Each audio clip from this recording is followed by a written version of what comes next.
outcomes we should continue to monitor. In late preterm and term babies, how many of your babies at 1 hour are on exclusive breastfeeding, and at hospital discharge, how many of them are exclusive breastfeeding. So very simple, go back and look at your data, you will know what breastfeeding outcomes you have.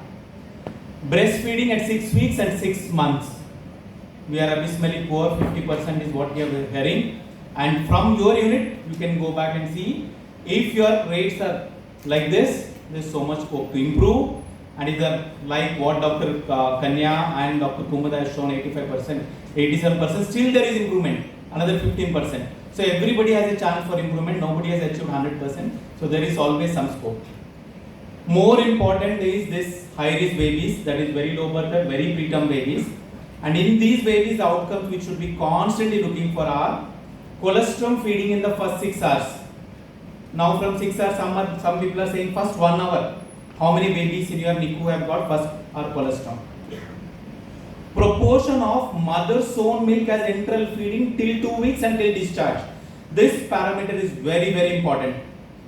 In the first 2 weeks, if you are given 500 ml of milk over the first 14 days, how much of that is mother's milk? How much of that is donor milk? How much of that is formula? This proportion is what is going to help you to make changes. If you are 50% of your total enteral milk of the baby's mother's own milk, you should aim for 100%. And you can do it by doing quality improvement projects. I'll show you some of the very simple steps which all of us can do and ensure that 100% of the enteral feeds for babies who are very low birth weight should be only mother's own milk, and this should be the goal and this should be the objective of all of us. And you can also, simple things is exclusive mom of discharge or during hospital stays, another method to see, evaluate your NICUs, how well you are doing on. And from the mother's perspective, some very important or useful thing is, what is the time after birth when they are able to produce 500 ml of milk? Most of these mothers who deliver premature babies or low birth weight babies, by day 14 they should produce at least 500 ml of milk. If it is not happening by day 14, there is a chance for improving on this objective of milk production. So these are some of the simple things which you go back and start looking at your data to see where you are, what you can do to improve these parameters. You don't have to do all of them, you catch one of them, start building on the others. So you'll get at least 20 quality improvement projects from this. So you start with one and then look at the improvement projects, and then you'll get solutions and you'll work on each one of them separately. For term and late preterm babies, these are the key drivers. So whatever method you use, you have to do this. Education of mothers, nurses, doctors, families, obstetricians. So whichever way you want, you have to include education. First feed in the first 1 hour. Breast crawl. So 1 hour baby should be on the breast and then on the chest and should be crawling to the breast. Bonding between the mother and baby. How do you improve the bonding? Ensuring they are together, rooming in, bedding in, ensuring that the skin to skin is contained, no other people are coming and disturbing them. And probably that 11 days stay when the mother and baby was together, I think we need to bring that concept again, that baby and mother should be together for 11 days without any disturbance.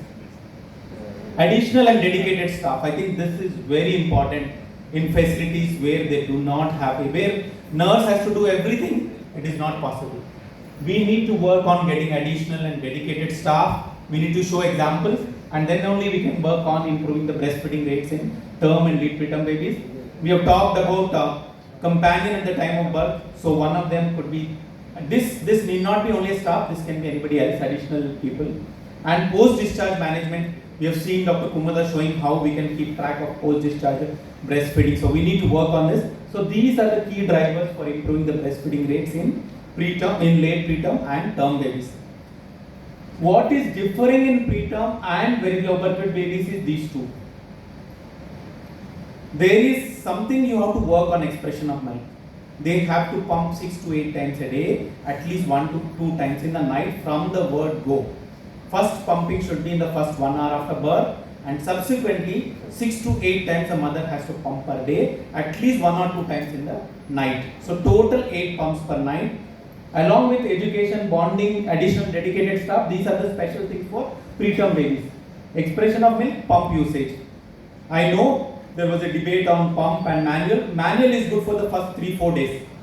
But continuing that every day, pumping 8 times in the NICU is not feasible. Mothers need to have their own pump as well as the electronic pump in the NICUs.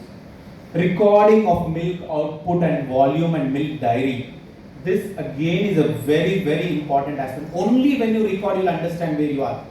So every day, from the mother side, how much milk she has pumped. From the baby side, how much milk the baby has received and what quantity is mother's own milk. So your charts, your daily chart should have total intake, mother's milk, proportion of mother's milk out of the total intake. This should be the everyday goal of all the people working in the NICU. So quality improvement, if you looked at the outcomes, look at the key drivers. So use that key drivers to start interventions, and this is how you do a simple quality improvement. First, to do the baseline assessment. Think what are the factors in that 5 or 6 key drivers which are problematic in your unit. So for that you do something called fishbone analysis. This rule is very good. Pareto rule. It says that 80% of your problem is related to only 20% of the. So 80% of the problem can be addressed by 20% of the risk factors. So I'll show you how it can be done in the subsequent slides. But for most of the 80% solution you get by addressing 20% of the problem.